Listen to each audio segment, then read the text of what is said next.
Добро вечер.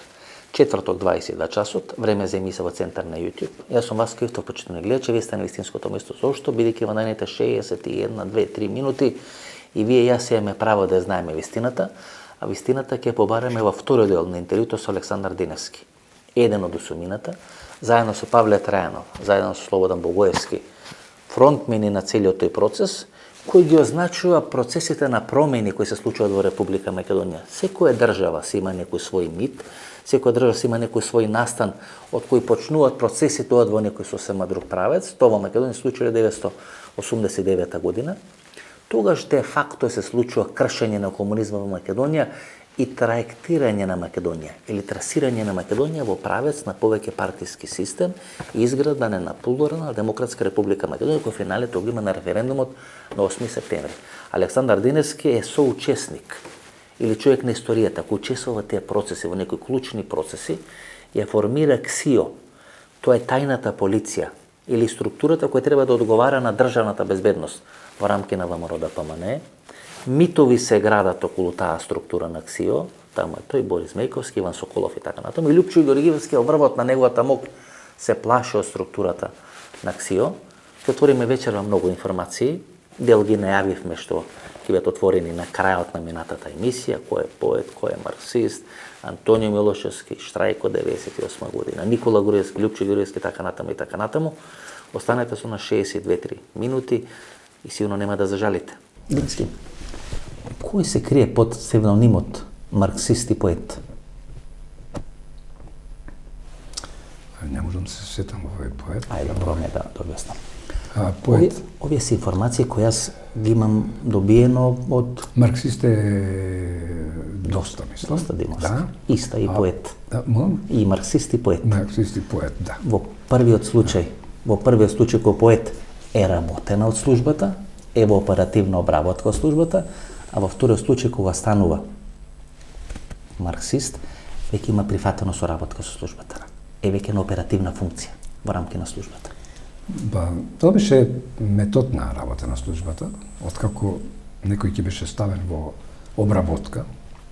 После еден период се одлучуваше што со него. Задолжително беше викан на тој информативен разговор, тоа беа многу популарни, се забранети сустав.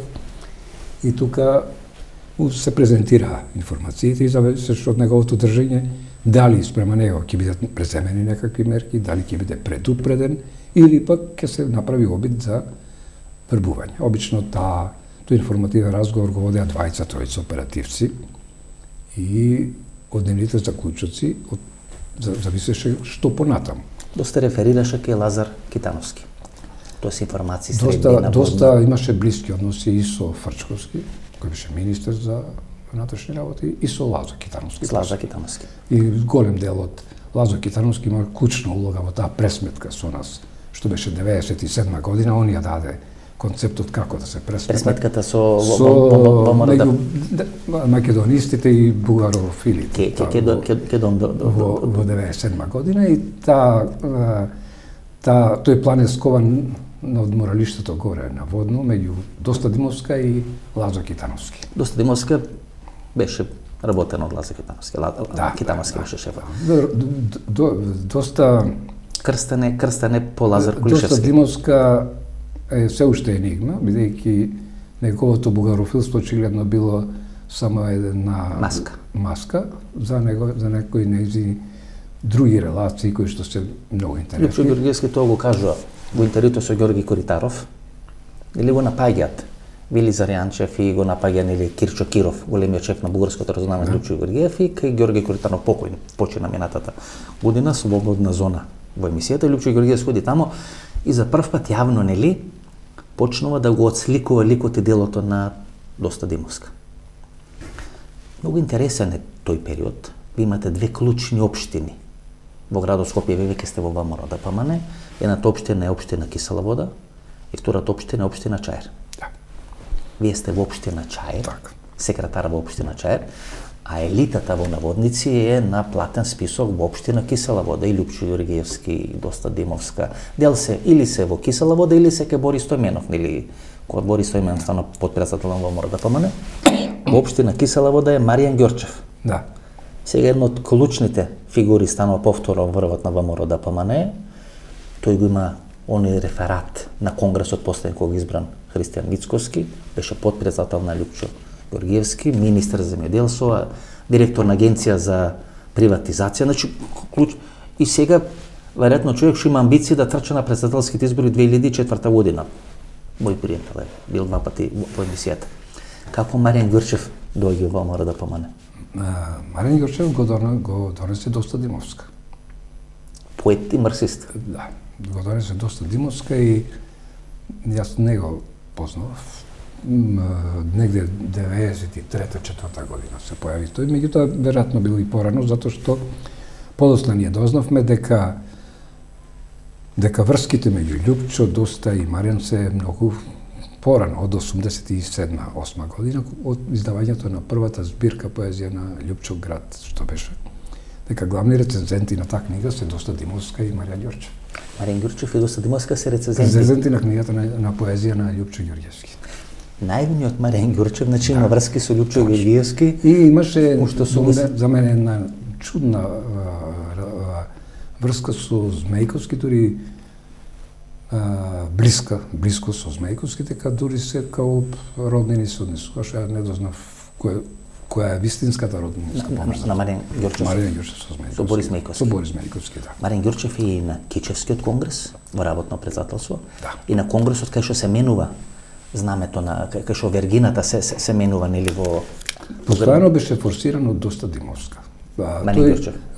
Извршниот комитет во кој јас бев член практично беше еден компромис меѓу луѓето на Доста и луѓето на Змејковски.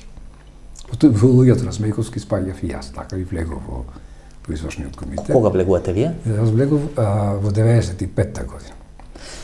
Бев избран, значи 95-та година, а од 92 до 93-та сум член на таа комисија или подпредседател заедно со Соколов и со Змејковски, КСИО, Комисија за стратешки истражувања и организација. Ке ве прашам. Вие сте секретар во општина Чаир. Да. Тоа е нели се локални избори кои се направени заедно со парламентарни избори, различни од ова што е сега, кај што само совет на општината го бира градоначалникот. Вие сте секретар, Слободан Близнаковски градоначалник. Сега директор на агенцијата за иселеници, што го спомнам нели во неколку беше емисии. председател на собранија практично, тогаш беше тој собраниски систем, градоначалник немаше.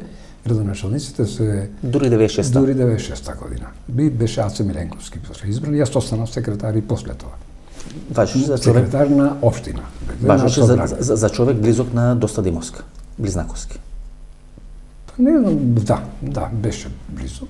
Бидејќи тоа чаирско крило, таа општинска организација, поблиски со Доста, да. Во конфликтот кога имате вие со Доста Димовска, Борис Мејковски, нели таа структура, тие застануваат Флоровски, Аце Ристевски, Александар Лека Ристевски. Дел од тие ви се појавуваат и во оваа афера за финансирање на ВМРО ДПМН, сега случајот што се во следам таму, да, точно. Значи ги имате имиња што се. Да. Значи мокно е тоа чаирско крило лоби во рамки на партијата. Тој комитет беше еден од најмокните чаири, после и со општина Чаир беше едно од најстабилните бастиони на ВМРО ДПМН. И како општина, бидејќи секаде каде што победи ВМРО, вклучително и градското собрание тогаш беа нестабилни, па тука јас преземав доста активно. Денес ќе говориме за Чаир, кога Чаир и Бутел се една општина. Една општина. Значи говориме за тоа е заедничка единствена општина, после се поделија. Една од голема општина и КСИО. Тука беше најстабилна, беше власта. КСИО го формирате вие, Борис Мејковски и по моја иницијатива, Иван Соколов. по моја идеја. Многу ми насмета дека КСИО всушност се удба во рамки на ВМРО ДПМН. Комисија за истражување, стратешки операции и така натаму и така натаму. Да, таа етикета не беше залепена и во некои новинарски весници пишувани по налог на службата. Да, службата на ВМРО. Например, во Пулс се појавува еден долг текст од Мирка Вериновска, подоцна го наоѓаме дека тоа информација на градскиот управа на службата за државна безбедност комплетно препишана со она новинарски филм. Класната го пишува комплет за КСИО, тука јас се спомнам Змејковски сите аналитичарите, Немојте сега има членството на ВМРО да падне у несвест, облоги има да им стават на главата, како класната така пишувала по налог на службата. Да, створивме една фама со нашата активност, точно е тоа. Затоа што мојата анализа, што ја направив, прво направивме анализа на состојбите во партијата, беше многу неповолна. 92-93 година. Сам да кажем. И можеше да се формира таа како регуларна партиска комисија. Јас тука морам да кажам дека вие, македонската јавност не е ни свесна каква е вашата роља. Може би историјата не ви го има дадено ниту местото, ниту позицијата која вие ја заслужувате. Од целата таа групација на осомината е Павле Тренов и Слободан Богоевски. Вие одите во еден сосема друг правец. Меѓутоа сте една клучна фигура во клучни моменти во врвот на ВМРО ДПМН и тоа завршува 97 година. КСИО е структура која помогна во тој временски период од Љупчо Ѓорѓиевски. И самиот Љупчо Ѓорѓиевски се плаши од целата таа структура на КСИО. Љупчо после една деценија откако се разделивме, сам ми призна дека Тоста Димовска постојано му пласирала информации дека ние сакаме да го ликвидираме. И да го срушиме. Физички да го ликвидирате? И физички да го ликвидираме. И политички? И дека му подготвуваме атентат. И мислам, тоа беше... Денески, беше КСИО способен да спроведе операција на атентат политичка или мина? Не. Имавте структури под контрола? Имавме структури, ние можевме во секој момент да дигнеме штрајк или да ги повикаме членството на демонстрации. Тој модел сега Маријан Ѓорчев сака да го промовира во врвот на ВМРО, значи тој го знае тој модел, значи го има беше види ова што сега овие протести што се најавуваат СОНГ, тутунари, земјоделци така натаму, тоа е моделот кој Љупчо го има 90-те години со Змејковски и Маријан Ѓорчев, тоа е КСИО структурата. Факт е дека ние дигавме многу штрајкови, вклучително и работнички штрајкови. Например, дури рударите во Саса ги дигнавме со Иван Соколов од кафана. Ги организиравте? Ги организиравме со еден потек. Иако, затоа што... Добре, оние протести пред Македонското собрание, пишуваше Фокус, пишува и многу други медиуми, тогаш кои беа контра или опозицијски настроени на власта на Бранко Целинковски, дека со автоматите или пушките или војската која била таму и специјалците требале да пукаат во насобраната толпа. За кои протести станува збор? Тоа станува за протестите кога ВМРО ДПМН ги напушта изборите 94 година. И Ко винува началникот подоцна на генералштабот на македонската армија дека тој ја води специјалната структура, па дури го напаѓа и министерот тогашен на одбрана за внатрешни работи. Значи ние дигаме штрајкови, го дигаме тој протестен митинг и бараме волени парламентарни избори. После собравме и подписи. 200 или 150 подписи. Тој митинг е еден од најбројните и најагресивните. Најбрутален митинг. Најбрутален. Меѓутоа, поентата беше, ние имавме информација, имаше луѓе кои што соработува и од полицијата и од КОС со нас, и од нашата македонска служба. Војното разузнавање. Војното разузнавање, сега веќе македонско, и дознавме дека се поставени снайперисти, дека активирана специјалната единица. Само пред собрание имаше 7-8 редови на поставени на специјалци. Само пред собрание, со полна борбена опрема. И тука беше една високост, не знам дали се сеќаваш, дека ние имавме голем авторитет, јас и Иван само, и уште двајца из Владо Змејковски стоевме пред масата и не дозволивме да дојде до контакт до полицијата. Групата на Црномаров не ја контролиравме, тие беа некаде кај портата, кај Триумфалната порта и од тука беше фрлено единствено шише кој што повреден полицајцот падна. Јас отрчав кај тој нивни шеф таму, му викам, ова не е наша режија, бидете смирени, не сакаме судир. Знаевме дека се поставени специјалци, овие негираа и снайперисти. Ги видовме и бе поставени на болницата. Болницата, домот на Арама. Сега излезе толку не по апсија шпион, меѓу тие дека е така, излезе документ од Маријан Ефремов, каде што во таа група од војната служба и он. И он бил. Групите што беа, па има службена белешка, имаше. Дека меѓу тие снайперисти кои што требало да бидеме ликвидирани, да бидат ликвидирани одредени луѓе, беше и Маријан Ефремов во тоа време. Сега, Овој момент е многу интересен. Љупчо Ѓорѓевски виде дека е многу, масата беше тензична, атмосферата беше тензична, голем дел од луѓето повикуваа да влеземе во собрание. Насилно да се заземи собранието. Преку импера, беше таен пролаз, Љупчо свикува вореден состанок во партијата. Се избековме тука, прошире состав на извршниот комитет. Митингот трае. Свика тука и дискутиравме сите што мислиме да правиме. Дали да донесеме одлука да влегуваме или да не влегуваме. И тука испадна една интересна ситуација да нели во секоја партија има галеби и јастреби. Да. Јастребите бевме ние, нели? Ние се залагаме за да процесот заврши мирно. Значи јастребите се за мирно, дури се сеќавам Звејковски вика, вие сакате се што сме граделе да срушиме за една ноќ. Ки гинат наши луѓе, вика.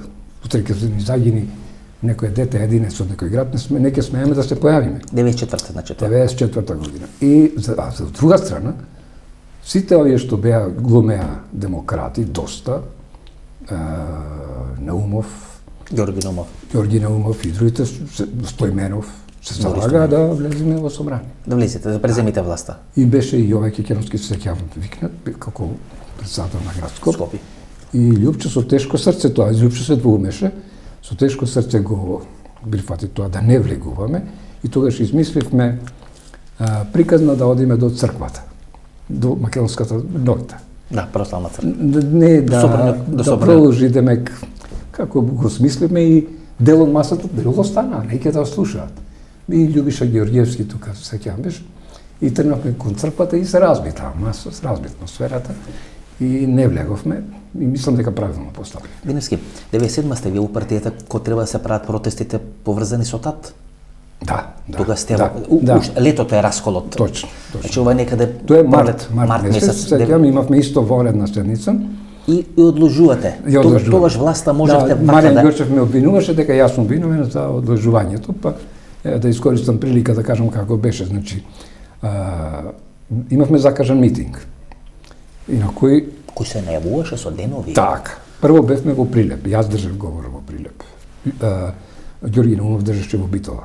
15.000 луѓе имаше во Прилеп на тој митинг, на отворено. Ние претходно подготувавме теренот.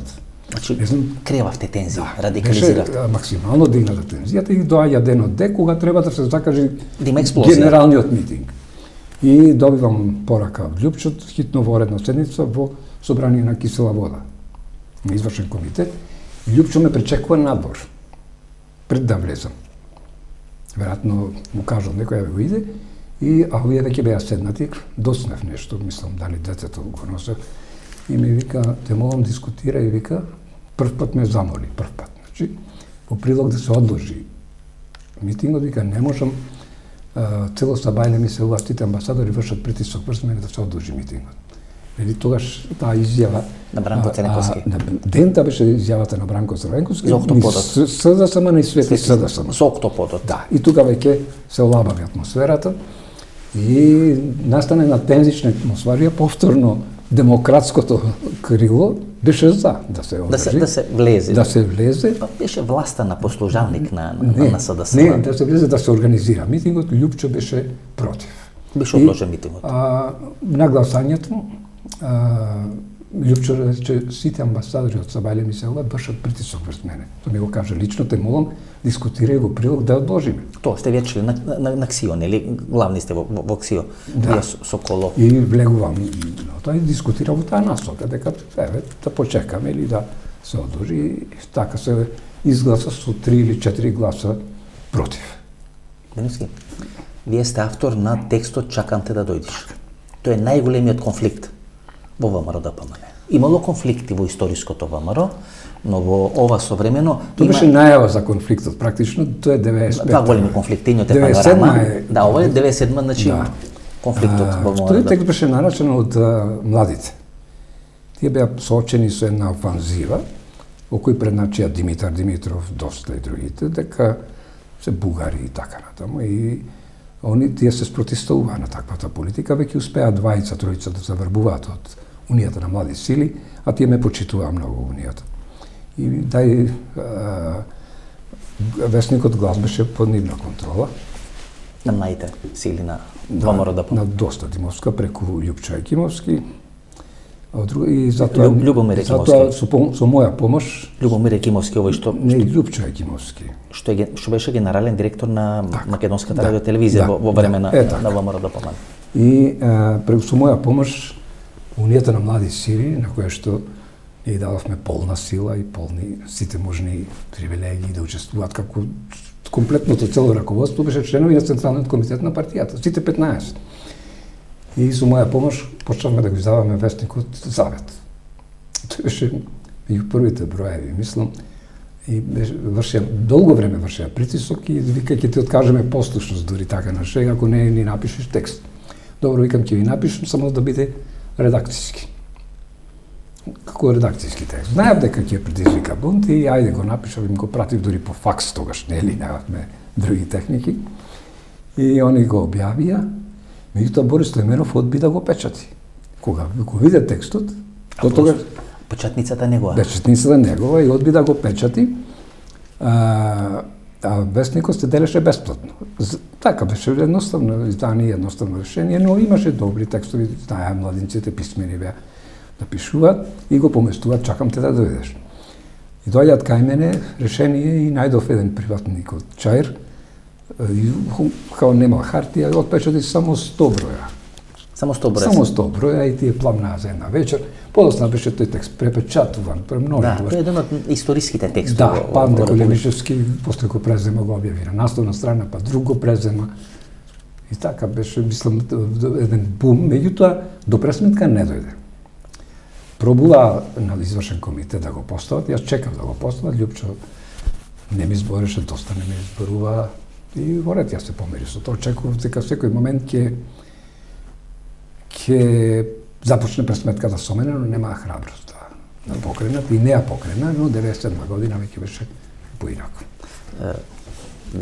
97 година е расколот. Да, расколот во ВМРО ДПМН. Младите повторно го отвара тој процес. Како била тој судирот на македонисти на бугараши? Така. Во рамки на врвот на ВМРО ДПМН. Љупчо Георгиевски застанува за доста Димовски. Има ли логистика доста Димовска во младинската структура? Немаше. Има на страната доста во тој момент имаше само двајца. Антонио Милошевски и Владко Стаматовски. И некои други. Од целиот извршен комитет на младинците. Ви се испреплето судбината со Владко Стаматовски, ве прашам на крај. Значи само Владко Стаматовски и Антонио Милошевски. И Антонио Милошевски. Беа тепани тогаш? Младите сакаа да ги тепат и да ги избркаат, јас ги заштитев. Значи вие сте причината за политичката кариера на Антонио Милошевски. Да, и дори се обидов, требаше да направам, има една друга димензија со Антонио. Антонио 97 година тој штрајк на студентите, сеќаваш дека он беше тој кој што падна, кој што нели блез со несвести, не можеше да беше глума, да кажеме, затоа што ние дознавме дека Антонио сака да избега во социјалистичка партија кај Зинго. Антонио Милошевски. И ние го седнавме со Соколов, го ги презентиравме. Тоа дори имаше и Ватас најава во Сител. На телевизија, на тогаш... Профил емисијата. Да, не знам како се викаше, дека... Понеделник вечер. Не, после тоа нас директно не обвини, дека Соколов и Диневски го разубедија Милошевски, да не. И Антонио ни се пожали дека тешко живее, дека тешко составува крај со крај, дека тоа е причината да напушти и да отиде во социјалистичка партија. И тогаш трансфер. Да. Трансфер требаше да направи.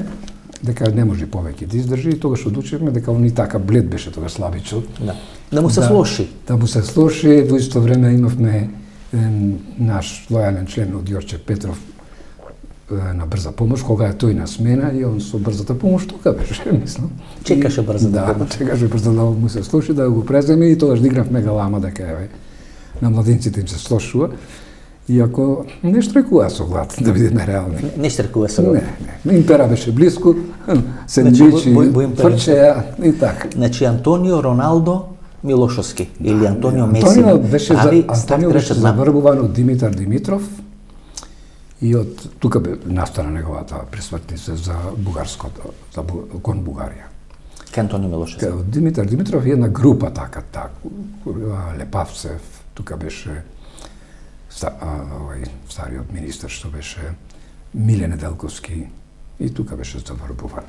Значи, таа една пробугарска... Тие нон-стоп врте околу партијата и чека некого да заврбуваат и да направат пресврт. Добро, си извинам, малце овде рекорд. Мислам, надворот од темата. Каракачанов го работе нашите служби. Тоа го потврди и Павле Тренов и Слободан Бугарски.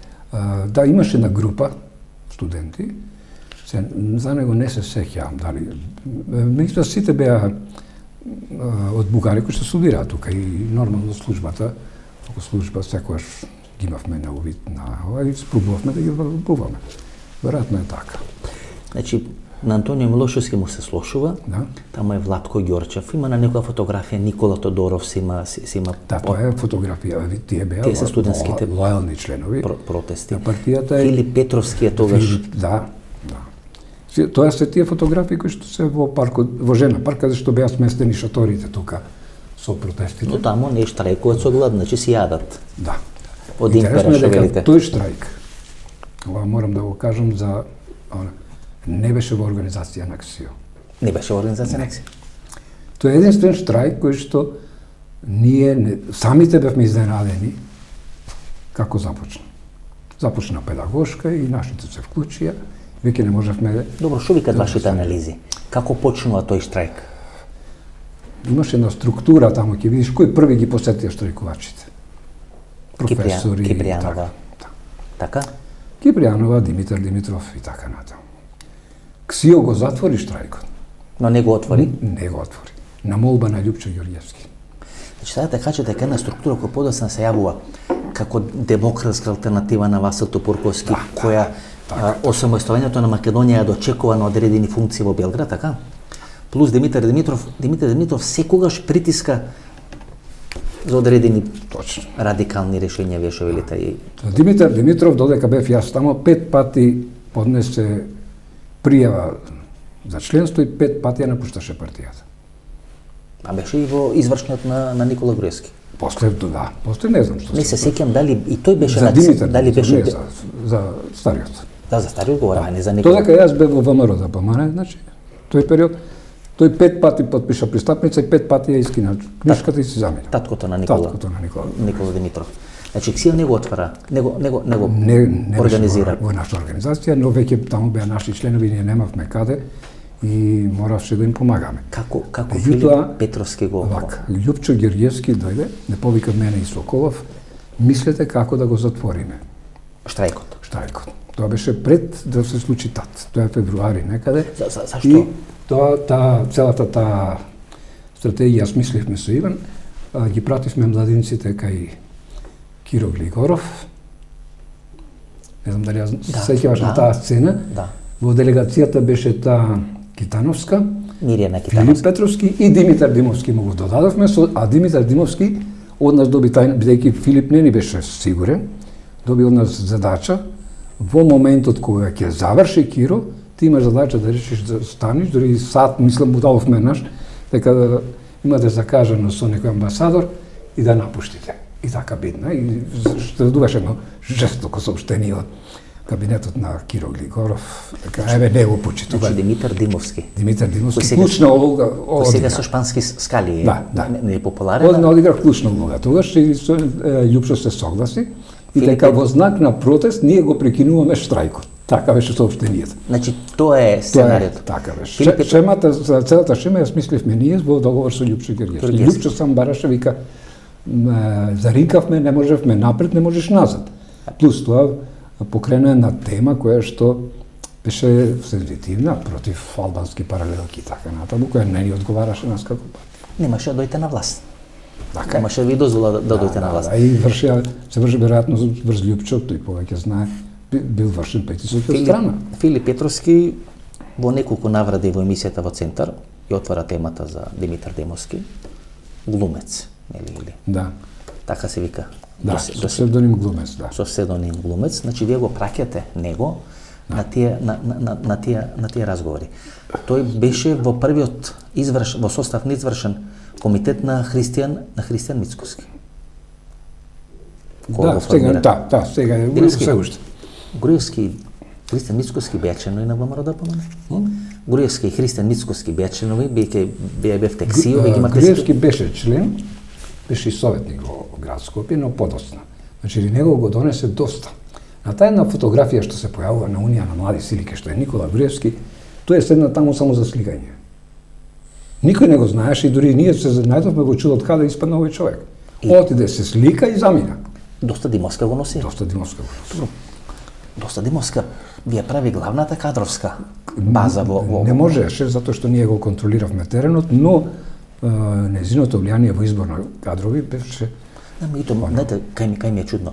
Доста Димовска влезе во конфликт со Никола Груевски, нели тој конфликт што е после изборите 2002-2003 година. Доста Димовска и Маријан Ѓорчев, како поранешни подпредседатели на партијата, влегуваат во конфликт со раководството на Никола Груевски. А таа го носи, значи, Никола Груевски. Да, таа го носеше, да. Кај неа доаѓаше, кај нас не доаѓаше Никола. Никола е избран 96-та година, тој е избран за советник во општина Центар. Да. И се наоѓа на 4-то или 5-то место, стрикоме му го отстапува неговото место, на негова молба, за да биде избран. Баш мојот стрикот. Да, мене ја нема крадули ми има кажано дека тој беше тогаш исто во советот на општина Центар, дека Никола Груевски уште тогаш е во советот. Значи, негов кадровски гуру е Доста Димовска. Да. Видите како после се испреплетеа, се изменија работи. Потоцна успеа се наметна преку Демократска алтернатива да биде избран за министер за првото за трговија па за финансии. Преку Демократска алтернатива? Преку Демократска алтернатива, како кадар на Демократска. Они тие влегува во Демократска алтернатива и тој и Гордана Енкуловска и сите тие влегува во Демократска алтернатива и искористија тој момент и така да во таа влада практично сите беа поморовци и дури тие што беа од Демократска алтернатива, освен неколку луѓе таму. Христијан Мицкоски го имавте во списокот? Не. Бидејќи тогаш имаше студентски избори, ако не се лажам, дали бевте се уште на чело на КСИО, не знам, кај што вашиот кандидат е во изборен конфликт да биде избран за председател на македонските студенти со Христијан Мицкоски. Не се сеќавам искрено, меѓутоа знам дека ние помагавме во тие избори за студенти, за избори. А Димитар Димовски подосна има соработка со службата и со наше знаење. После судирот 97 година, да. Со ваше знаење. Делумно со наше знаење, затоа што он ни кажа дека го барале припадници на службата, тоа е после судирот 97 година и ние му рековме оди. Подобро ти оди кажи како е ситуацијата, него да оди некој од противничката страна па нас да не оцрни. Меѓутоа он си продолжи, после тоа не знаеш. Како Филип Петровски станал председател на младите на ВМРО-ДПМН? Филип Петровски беше јасно, тоа го направи, се продаде едноставно. Веројатно тоа е негов стил и карактер. 97 година он е меѓу потписниците на иницијативата за смена на Доста Димовска. И ветено му беше дека ќе биде избран за председател на местото на Зоран Петревски. Снајперот и на сама седница Филип Петровски станува и го повлекува подписот. Не знае што подпишува, мислам малце. Се става на страна на Доста Димовска. Дури па оди понатаму, дава изјава за медиумите, јасно во хороскоп близнак. Тоа значи две личности, едниот е тој што подпишува и другиот е тој што повлекува. Значи, хороскоп бил близнак. Тоа се случува, значи. Да, излегува надвор, дава изјава, таа изјава е емитувана вечерта, целиот радосен што тоа се случи, дека бидејќи Зоран Петревски веднаш беше сменет и на негово место поставен Филип Петровски. Добро, Димовски, како губите? Како успева? Не изгубивме ние. Например, прво имавме тоа беше една, како да ви кажам, една мачна атмосфера. Иницијативата за смена на Димовска беше наша реакција. Не беше акција, а реакција на веќе најавената смена на Змејковски. Ја сметавме дека Љупчо бараше од мене подршка да не се мешам дури. Дека нема да ме смени, но Јас му предложив една опција да ги смени двајцата, и Доста Димовска и Змејковски. Не го прифати тоа. И знаевме дека после смената на Змејковски нас ќе не смени, дека доста целосно ќе ја презиме партијата, бидејќи таа раководеше де факто со сите кадровски прашања. Лјупче сам признал дека нема да сметка за кадрите, бидејќи тоа беше една неспорна величина, еден идол кој што не можеше никој да го сруши. Еднаш такаво прашање, викам, знам кој може да те сруши. Кој? Ти сам. Никој не може да те сруши. Неспорен лидерски авторитет. Неспорна харизма и луѓето не дава на тие партиски состаноци што ги имавме, значи можеше секој да биде критикуван, дури и ние. Но за Лјупчо не дававме збор да се каже. Вие не бевте тоа што партија, но ќе се вратиме на не бевте тоа што партија. Доста Димовска му ги сугерира Никола Груевски као наследник на Лјупчо Ѓорѓевски? Веројатно. Тогаш Лјупчо Ѓорѓевски, според кажувањето на многу луѓе кои се дел од неговото опкружување, размислува за Ганка Самилова Цветанова и никој му го сугерира Никола Груевски во после момент, иако изборот е направен да биде Ганка Самилова Цветанова наследник на Лјупчо Ѓорѓевски.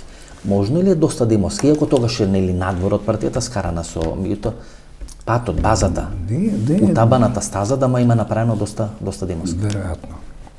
Веројатно Доста Димовска имаше долги пипци, имаше голем број луѓе и она водеше сметка за сите нејзини кадри да дојдат на функција. Значи таа знае како тоа да... Апсолутно, цела мрежа работеше за неа. И сите луѓе кои што она ги поставила, сите ја слуша максимално. Значи вие немавте шанса 97 година? Апсолутно немавме никаква шанса. Не, како беше целиот тек на седницата е многу интересен. Ние пробно предложивме резолуција за осуда на информбирот, на врховизмот. Таа резолуција поминува, тоа беше лакмус, да видиме како е расположението на членството. За таа резолуција гласа 89 луѓе од 110 членови, 150. Значи го осудуваат врховизмот. Точно. Значи бугарското влијание. Против беа 10-15 и тука ги фати паника. Лјупчо и другите. И никако да остават иницијативата на дневен ред. Иницијативата беше подпишана од 59 луѓе, мислам, и тоа ќе беше подпишано и од другите. Гласаме за дневниот ред е усвоен. И во тој момент стануваат еден по еден договорени, поднесуваат оставки, сите. Почнуваат Доста, поднесува оставка, Ненад Новковски, Стојменов, се договорено. Последен поднесувам јас. Останав сам. И Лјупчо не можеше, Лјупчо беше председател на партија. Лјупчо немаше на кого да поднесе. Главната грешка ја направи Змејковски кога поднесе оставка. Змејковски седи горе во тоа на биро, јас седам доле и му викам немој. И кога он поднесе оставка и останав само јас. Само вие немавте оставка? Само јас не дадов оставка и мораше, мислам, стана депласирано. Целиот извршен комитет поднесе оставка, уште седницата не ни почна. И станав, кажав доста работи, добив и аплаузи, меѓутоа морав да поднесам оставка, останав само јас. Извршенот беше веќе во оставка? Цел извршен беше во оставка. Не можеше да се расправа за тоа? Не можеше да се расправа и така заврши таа седница. Значи, и никош не продолжи. Никош не продолжи? Никош не продолжи. И пропадна после тоа. Лјупчо избра нов извршен? Извршен, нова. Елиминација на Борис? Тука се радува овие Димитров, Лепавцев, Стојменов и другите сите. Целата таа, сите влегува во тие истите што го критикува КСИО, веднаш побрзаа да го превземат КСИО со се архива, со се. Имавте богата архива? Богата архива. Имавте све. Значи, веројатно функционираше како служба, мислам, иако тоа не го потврдува. Функционираше како нормална комисија. За секоја една наша активност ние пишувавме белешка. Информација. Така да било кој од нас да беше отсутен. Значи тие белешки била нашите состаноци на терен. Јавме секој ден на терен. И секој од нас пишуваше со препорака на крај. И се било кој да, например, јас сум бил во комитетот во Штип, пишувам белешка со препорака. И утре јас, ако не може води друг, ја земам белешката. Како што ДБ, како што службата за државна функционираше? Нешто слично, посовремено. Значи вие бевте всушност внатрешната полиција, ајде да речем. Не, полиција не. Не бевме полиција. Ние направивме реконструкција, први воведовме внатропартиски избори. Направивме реконструкција во 23 општински комитети. Глас не се слушна. Се до тогаш, во секој комитет, секоја смена беше скандал за вестници, за медиуми и така натаму. Ние направивме 23 реконструкции на општински комитети со внатре-партиски избори. Сите беа регуларно бирани на тајно гласање. Денески, сакавте да урушите комунизмот и комунизмот не ви уапси. А бевте уапсени, која е тамо 2012-13 година, во операцијата Шпион. Операцијата Шпион, кај што се во опфат, оперативен, како се вика, оперативна акција, некаде се 20 на луѓе, односно намалени на 20 на 22, ако не се лажам. Вие сте дел на операцијата Шпион. Никола Груевски и дел на структурата на Никола Груевски, тоа го дефинираше како обид за државен удар во Република Македонија. Дали со операцијата Шпион, кај што сте вие дел, имаше обид за државен удар и рушење на власта на Никола Груевски? Вела дека вие сте биле повторно идеологот на таа операција за рушење на власта на Никола Груевски? Не. Најавата беше јавно, дури има интересно е тоа, дека првичната замисла нивна беше да не обвинат и за државен удар. Тоа беше првата стратегија, прва тактика. Дури оној тактика. распит што го правеа тие од СДБ, упорно настојуваат тоа да издействуваат од мене некаква се изјава дека сакам да ги рушам Љупчо, Никола Груевски, Мјалков, така натаму. Сватив јас што е ме целта и најавата беше обнародена во вестникот Фокус точно еден месец пред да се случи операцијата, на 16 август 2013 година.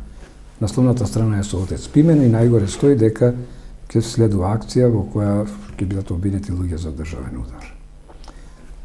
Ако се вратиме малце наназад, тоа е практично продолжение на она политика на Никола Груевски, она нацистичка, фашистичка политика, најавена со неговото отворено писмо 2008 година, каде што отворено, се сеќаваш сега, до граѓаните, до јавноста, до членството, каде што вика, тие се поразени, но не се уништени, се уште постојат. Значи, проблем беше и самото постоење на противнички елементи. Подоцна веќе од бомбите слушнавме како доста, бидејќи зборев, Гордана Јанкуловска на Мартин Протуѓер му вика во една од тие разговори, Мартин треба да направиме еден список да ги сотреме. Тој список беше направен. О Фокус објавен? Да. Тогаш е Младенов се уште жив? Не е жив. Во август 2013. Во март месец Младенов март месец 2013 година, така. Горе над сликата на отец Пимен, да има интервју со отец Пимен, сеќавам на насловната страна. Кој го пиша текстот? Не се сеќавам точно кој беше. Значи, тамо е сценарието цело. Тамо е најавено дека ќе има апсење и дека се подготвува апсење на луѓе кои сакаат да направат државен удар. Кои подготвуваат државен удар. И сега во Фокус, главните оперативни работи ги пласира во МРОДПМ, неко Фокус важеше за близок на СДСМ во еден период, последните 5 или 6 години, меѓутоа главните работи, информации и Александар Николовски, целата таа структура ги дава во Фокус. Иначе, она што дури се спомнува, некаков идеолог, тука не може да стане збор затоа што луѓето со кои сум суден не ме познаваат, не знаат од медиуми, не ги познавам. Вас би обвинувам, меѓу другото, поради Владко Стаматовски. Излекување на информации од Државниот архив на Република Македонија, тоа беше дел на приказната која се кажуваше, и врз база на тие информации денунцирање или рекетирање на одредени луѓе. Тоа беше некое обвинување. Едно од тие обвинувања за вас. Нема такво обвинување. Прво, во Државен архив нема документи што представуваат државна тајна. Тоа беа оние досиеа, кои се вадат, тие досиеа беа јавни, се уништува и така натаму. Во тие досиеа, тука имаше проблем, некои луѓе имаа проблем затоа што во досието ми го даде мене Иван Соколов. Неговото досие со псевдоним Кенгор. И бидејќи ние заедно соработувавме во голем дел од тие белешки ме има и мене запишано. И тука најдовме на некои луѓе кои што го спомнавте ова студент, дека меѓу тие кои што соработувале со службата и биле регистрирани и заврбувани и Ванчо Шектански, со псевдоним студент. Меѓутоа, тоа досие беше јавно дадено. Тоа е дел на судскиот процес? Да. Значи, до Да, сето... он беше викан, мислам и како сведок. Значи, до сето... Да, и он беше сведок оштетен. Самиот Сараб, наместо биде илустриран, но не сведок во шпион. А таму убаво стои, со псевдоним студент, дури во самата белешка е напишано, оперативецот напишал соработникот студент по собствена иницијатива. Значи, на негова иницијатива се одржува. Собствено ги кажува информации за состојбите во партијата во ВМРО да помане. Добро, што вие сметате од сегашна на временска дистанца? Помина веќе близу 8,5, 9 години, за некој месец има 9 години од аферата Шпиун.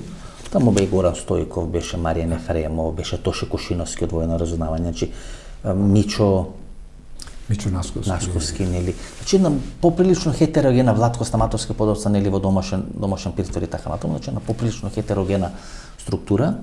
Беше Борис Дамовски од една екипа пуштен подоцна, нели беше. Јас не знам, подоцна дознав дека бил од тој уапсен и пуштен. Нели еден или двајца беа пуштен. Беа на распит, па повеќе беа, околу 30 беа.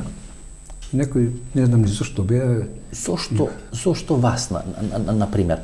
Јас се прашував цело време и таму во притвор имав доволно време да размислувам, нели? Да. Колку бевте? 2 години? 2 години. И напишав една цела листа за можни причини. Тука спаѓа и мојата политичка активност, но тука спаѓа и некои мои детективски истраги. Во тој период работев како детектив, имав приватна детективска агенција, кој што водеа кон одредени структури на власта и беа не баш пријатни за нив. И дори имаше и обити за моја ликвидација во тој период. Успеав да ја избегнам и мислам дека тука треба да лежи одговорот, или и една од најверојатните, што е тоа дека тие смета дека моето несоработка, бидејќи со Зоран Божиновски само еднаш сме се виделе, нивната веројатно базирана на претпоставка дека колегата да, новинарот, дека она што он го пишува дека јас стојам за тоа. Тоа не беше точно. Мислам деловно точно беше некој, меѓутоа се уверија и самите дека не е така. Ви имавте тогаш некои истраги во Прага и во Чешка, одредени фирми на Сашо Мјалков и така натаму. И втората истрага или вториот крак беше на одредени исчезнати лица. Едниот линк одеше кон ДУИ или кон структури кои се дел на власт. Кој требаше да ви го направи атентатот? Некои криминални структури, да не спомнувам името. Македонски или албански? Комбинирани. Комбинирани, да. Со Сашо Мјалков вие сте... Сашо Мјалков дава дозвола. Дава согласност. Како Лазо Колишевски? Таква информација добив токму од негов началник во СДБ. Во СДБ, да, и буквално ми пренесе што тој кажал, дека скинете го, тој повеќе не е наш, дори ме лепсовка. Значи, денески, вие ги вадите оние информации за фирмите на Сашо во Чешка, во Прага? Да. Кои подоцна се лиферирани? Тие се јавни. Да. Ако моја беше, добро, јас близо текот на работата, една од услугите беше и проверка на фирми. И тие се јавни. Па добро, еве, например... Ама не знаат секој да ги извади, тоа е факт. Ако Технометал била фирма која е формирана од државна безбедност, ова Макотекс... Да, исто беше под контрола на службата. На државна безбедност. Да, апсолутно. Во Макотекс е стариот Мјалков, Јордан Мјалков. Илија Камчев, ако не се лажам, нели? Во Макотекс. Од една страна Ратка Камчева во Технометал, од друга страна Илија Камчев е во Макотекс. Мислам дека е престаник во Софија, ако не се лажам. Значи, тие линкови си постојат до денес. Си постоја. И си постојат. Значи, два спасивте жива глава и здравието го изгубивте, колку 2 години бевте во... Има една околност која што треба да се спомне, например, за Мјалков. Значи, тука, додека тој беше министер, Павле Слободан се отргна од него. Јас не знаев што се случува горе и кога беше покрената она иницијатива во собрание, јас напишав еден текст по псевдоним во одбрана на Мјалков. Сметајќи дека е патриот. Нема појма дали е или не. И тогаш Павле ме информираше дека сето она што ние го работиме, дека ги информира во Белград. Сите информации. И тука веќе јас престанав да се слушам со него, да се соработувам. Тоа беше септември, крајот на септември некаде, октомври тој замина на и ноември на некаква операција имаше проблем, да во декември ќе загина. Она собраќајка. Да, така. Пред Бојановац, нели? Пред Бојановац. Собраќајката не е спорно дека е собраќајна. Јас долго време користевме тоа како напад, нели, спрема структурите, коси, така натаму, меѓутоа неспорно е дека се работи за класична собраќајка, бидејќи неговиот шофер беше од таков калибар. Во една прилика летото се возевме, јас имав прилика се возам со Мјалков и со него во Охрид, кога беше онаа средба на председателите. На председателите. Да, ние бевме обезбедување штабот, во штабот, во хотел Лозија, во таа вилата Лозија на МВР бевме сместени. И вечерта имаше една монодрама се даваше во Охрид, отидовме со има така по распределбата, ми се панеа да бидам со министерот, меѓутоа министерот сакаше напред да следи, јас се позади. Тоа беше страшно возење по тие кривините, додека се качевме на Самойловата тврдина.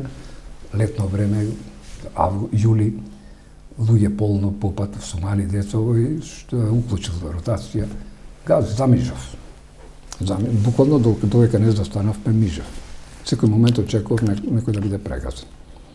Миле Курблан, мислам, се викаше, да, така го викавме, не знам презиме, и вината е негова, пред цела колона, подмрзнато и удира, малку се превртува колата и паѓа под патот, што Павле го кажуваш. Да. Значи, денески, всушност, аферата Шпион или вашето приведување, подоцна одлежување на 2-годишна затворска казна или во аферата? Тоа беше аферата Шпион, кратко е брутално силување и на правото, и на правдата, и на вистината. Значи, во таа афера, тука не може да стане идеолог, затоа што нема идеолошки елементи. Но тука се гледа почетокот само Тоше Кошиновски се знаеме, меѓутоа нас од таа опис на делото немаме никаква конекција. Тој е почетокот на крајот на Никола Груевски. Тоа е 2013. буквално така. Тука мислам почна. Почетокот на крајот. И тоа е еден од случаите кој што е срам за македонското правосудство. Еден срам, еден брутално, такво брутално стилување на законот немало. Вие сте осудени? Осуден сум правосилно и се е завршена процедурата, регуларната процедура. Се останува некакви воредни правни лекови, ако успееме да стигнеме до правдата, што е малку веројатно, бидејќи она што го очекувавме, едно принципијално решавање на сите тие монтирани процеси, не го добивме. Факт е, од владата на... Од владата на СДС. Тука сме револтирани и разочарани сите, бидејќи тие завземаа некаков став да идат на поединечно решавање, што се покажа дека контрапродуктивен и нецелисходен. Затоа и довербата 8% во македонското судство. Има една иронија, еден парадокс во целата, значи, едно од нашите главни мотиви со кога дигавме револуцијата 89-та година беше токму тоа разобличување на службата на монтираните политички процеси. Исто живеав и јас да бидам жртва на ист таков процес, па дури завршниот збор го давам на денот кога се случи, на истиот ден, кога се случи аферата Стунтамина. Кога изби афера, кога ние сме суспендирани. На 19 септември 89-та јас сум останувам дел од Стунтамина. На 19 септември 2014 година давам завршен збор во... Денески вие штрajkувате со глад, додека трае... Да. Веднаш, тој штрајк почна со глад веднаш по соопштувањето на пресудата и траеше 10 денови. Имаше алармантни пишувања, написи на Фејсбук дека вие сериозно загрозено здравјето, дека... Мене ситуацијата ми се влоши после првите 5-6 месеци од притворот. Јас не бев болен до тогаш, меѓутоа спијав на по 5 месеци. Душеки тука веќе заболев од радите и неколку пати барав да ме однесат на клиника. И то ние бевме тамо со посебен третман притвореници. Значи, постојано се вршеше претреси во соба и така натаму. И ме однесла дури откако паднав на... После притворот, значи, после штрајкот со глад, 2014 година, 10-тиот ден го прекинав на молба од супругата и синот. Јас немав намера да прекинам, сакав до крај да идам. Беше одлуката донесена, меѓутоа ситуацијата ми се дополнително влоши и почнав да паѓам на тие прошетки и на крај се најдоа разумни луѓе меѓу тие командирите, ме однесоа на клиника. И тука бев на работна смрт, 20 дена останав и ме вратија после тоа во шутка пак. Дури домашен притвор не успеа, бидејќи требаше да користам кислородна поддршка, првиот месец поминав со некако едно прирачно за дишење средство, набавија посебно боци со кислород, опремија посебна просторија само за мене да бидам присутен тука, а не во домашен притвор. Блиски, стојчу со 30 години, повеќе од 30 години во клучни процеси во Република Македонија, сте били од ова од она страна. На некој начин и се има поиграна историјата со вас, не ве апсеа тие што ги рушевте, туку ве апсеа тие што требаше или се боревте да ги донесете на власт. Како историјата ви има запишано, еве последно прашање. Вие ја немате таа општествена сатисфакција која можеби ја заслужувавте со активноста што имавте? Па не знам, прво не може да ме прескокне, тоа е факт. Тоа е најважно. Второ, сметам дека во сите тие мои битки, борби, сум поаѓал чести намерени, од личен интерес, од идеолошки побуди, или затоа што сум сметал од побуди кои што асоцирале на правда, на правичност, на немирење со постоечкото. И сум настапувал искрено, без калкулации, без личен интерес. Тоа може би е добро, такав, како добра особина од аспект на етиката, од аспект на моралните вредности. Но од личен аспект за мене се покажа погубно. Значи, може би беше подобро јас да настапувам од лични интереси, па после да ги решаваме тие етички прашања. И не сум оптоварен со тоа како и кој ќе... Која е ваша партија сега? Која е ваша партија сега? Мора да помне? Не сум никаде сега. Бевте у шарана револуција, нели? Бев учествував во шарана. Има две, кога излегов од притвор, си поставив две задачи пред себе си. Првата беше да ја пласирам вистината за шпион, поготово за мене лично, бидејќи тоа и самите колеги со обвинети го признаа, никој не ме познава, никој не ме познавам, со никој не сум работел заедно, сите тие биле порано КОС, Агенција за разузнавање, јас не сум работел ни еден ден таму, освен со Кошиновски, кои што сме биле колеги. Да ја пласирам во јавност, бидејќи судот на јавност е сепак поважен од пресудата. Пресудата се носи во име на граѓаните на Република Македонија, но тие граѓани треба да бидат убедени во неа. И мислам дека успеав, дел по дел, и со моите настапи, и со моите пишувања на социјалните мрежи, да ја пласирам таа вистина. Тешко е ќе најдете денес некој да е убеден дека Александар Диневски на вистина бил шпион. Дури во самото обвинение не стои дека јас сум имал контакти со странски служби, туку дека сум помагал. Две служби беа посочени. Унгарската и грчката, меѓу другото. Не, 5 служби беа посочени. За мене само една и една непозната. Која за вас беше? Маđarска служба. Маđarска служба. Не, сам да кажам дека кај вас, кај Маријан Ефремов, говорам за... Кај Ефремов 5-6, во целиот процес 5-6 служби се спомнуваат.